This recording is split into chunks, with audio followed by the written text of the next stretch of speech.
دوستوں کیسے ہیں آپ لوگ؟ امید کرتا ہوں خیریت سے ہوں گے، جہاں ہوں گے خوش ہوں گے۔ اللہ تعالیٰ آپ لوگوں کو ایسے خوش رکھے اور صحت والی لمبی زندگی دے، اور زندگی میں کبھی بھی کسی کا محتاج نہ کرے۔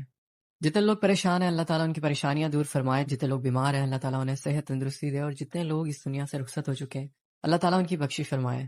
تو چلتے ہیں آج کی اسٹوری کی طرف۔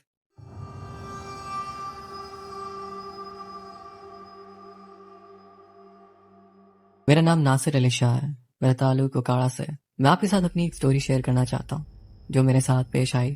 مجھے 8 سال ہو گئے ہیں لاہور شفٹ ہوئے، اور میں بہت کم اپنے گاؤں اوکاڑا جایا کرتا تھا۔ تو میں ایک بار گاؤں جاتا ہوں، تب میرے نانا کا تھوڑا سا علاج چل رہا تھا کسی حکیم کے پاس۔ تو میری امی اور ماموں نے بولا کہ تم صبح اس حکیم کے پاس چلے جاؤ، ہم تمہیں ایڈریس سمجھا دیتے ہیں۔ تو میں نے کہا کہ ٹھیک ہے، میں چلا جاتا ہوں۔ تو میں صبح بائک سٹارٹ کی اور روانہ ہو گیا۔ میرا 2 گھنٹے کا سفر تھا اور میں پورے 6 بجے ان کے پاس اسی ایڈریس پر پہنچ گیا۔ تو میں نے دیکھا کہ ابھی اس کی شاپ بند تھی۔ میں نے آس پاس کے لوگوں سے پوچھا کہ یہ کب آئیں گے، تو انہوں نے بتایا کہ 7 بجے آئیں گے۔ تو میں وہیں باہر ان کا انتظار کرنے لگ گیا، اور بہت سے لوگ وہاں آ گئے، اور جب وہ آئے تو سب اندر جانے لگے۔ میں بھی سب کے ساتھ اندر چلا گیا۔ تو جو لوگ مجھ سے بعد میں آئے تھے ان کو بھی دوائی دینے لگ گئے۔ تو مجھے بیٹھے ہوئے کافی ٹائم ہو گیا۔ میں نے سوچا کہ یہ میرا کام کر دے تو چلا جاؤں گا، کیونکہ گرمی بھی بہت زیادہ تھی اور بھوک بھی لگ رہی تھی۔ تو سب لوگ آتے رہے اور اپنا کام کروا کے جاتے رہے، جبکہ میں اس کے بالکل پاس بیٹھا ہوا تھا۔ پتہ نہیں اس کا دماغ میں کیا بات چل رہی تھی کہ اس نے میرے اوپر دھیان نہیں دیا۔ مجھے بیٹھے ہوئے 11 بج گئے اور بھوک سے میرا برا حال ہونے لگ گیا۔ تو میں غصے سے اسے بات کرنے لگا، اور جو میرے منہ میں آیا میں نے اسے بول دیا، کیونکہ میری برداشت کی حد ختم ہو گئی تھی کہ میں صبح 6 بجے کا آیا ہوا ہوں اور 11 بج گئے ہیں، یہ میرا کام ہی نہیں کر رہا۔ وہاں اور بھی لوگ بیٹھے ہوئے تھے اور وہ مجھے سب دیکھنے لگے۔ تو اس نے بہت غصے سے میرا کام کیا اور میں وہاں سے نکلا۔ 11 بجے کا ٹائم ہوگا، تو دھوپ بہت تیز تھی اور مجھے بھوک بھی بہت لگ رہی تھی، کیونکہ وہ جگہ بالکل گاؤں ٹائپ کی تھی۔ وہاں پر چھوٹی چھوٹی دکانیں تھیں، لیکن تھوڑا سا آگے میرے کچھ کزنس رہتے تھے، اور میں نے بالکل ان کے دروازے کے سامنے سے گزرنا تھا۔ تو میں نے سوچا کہ دھوپ بہت زیادہ ہے، میں تھوڑی دیر ان کے پاس رک جاتا ہوں۔ تو میں ان کے گھر چلا گیا۔ میں نے اپنے گھر والوں کو بھی بتا دیا، تو انہوں نے کہا ٹھیک ہے، جب تمہارا دل کرے آ جانا۔ خیر انہوں نے مجھے ناشتہ وغیرہ کروایا، میں نے شاور لیا، ان کے گھر سو گیا، اور تقریباً 3 بجے میری آنکھ کھلی۔ تو میں نے سوچا کہ میرا سفر کافی زیادہ ہے، مجھے گھر بھی جانا ہے، کیونکہ میں بہت لیٹ ہو چکا تھا پہلے۔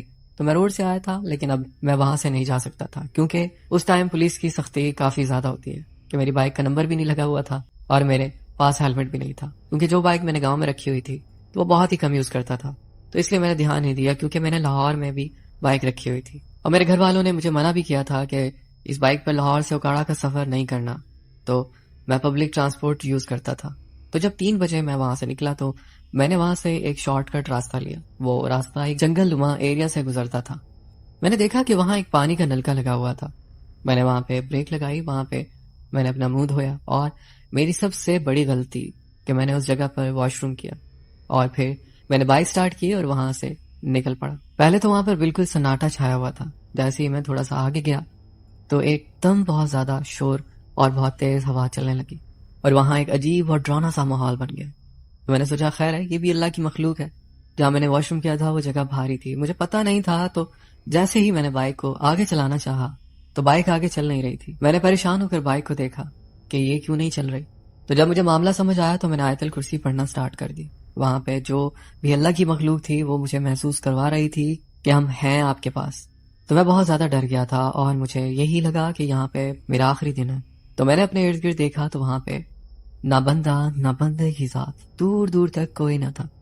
تو جب میں نے آیت الکرسی پڑھی اور قرآن کی آیت کا ورد کیا اور اگین اپنی بائک سٹارٹ کی تو وہ سٹارٹ ہو گئی، اور میں جتنی تیز چلا سکتا تھا اتنی تیز چلائی، اور وہ بھی اللہ کی مخلوق تھی، وہ میرے دونوں طرف ساتھ ساتھ جا رہی تھی۔ وہ مجھے اپنے ہونے کا احساس کروا رہے تھے، اور میں تھوڑا آگے آ گیا۔ آگے گاؤں میں پہنچا تو میں نے دیکھا کہ درختوں کے نیچے کچھ لوگ بیٹھے ہوئے ہیں۔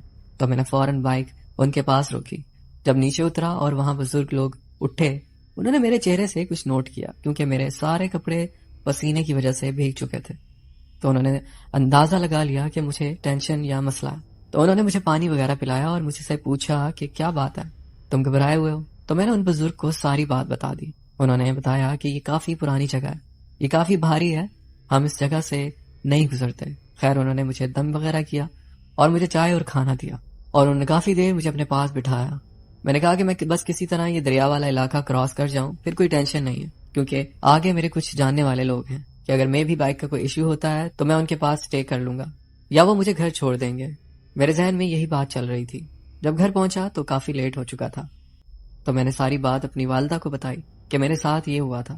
تو میری والدہ نے میرے کزن کو ساتھ لیا اور ہم ایک صاحب علم کے پاس چلے گئے۔ تو انہوں نے میرا ہاتھ دیکھتے ہی کہا کہ تم نے بہت بڑی غلطی کی ہے، شکر کرو تم نے جو آیت الکرسی پڑھی اور قرآن آیات پڑھی ہیں اس وجہ سے بچ گئے ہو، اور دوسری بات یہ کہ تم بائک چھوڑ کر بھاگے نہیں ہو، کیونکہ یہ مخلوق لوہے کے نزدیک نہیں آتی۔ تو اس نے مجھے دم کیا اور تعویذ دیا، اور میں ایک ہفتہ بخار کی حالت میں گھر رہا۔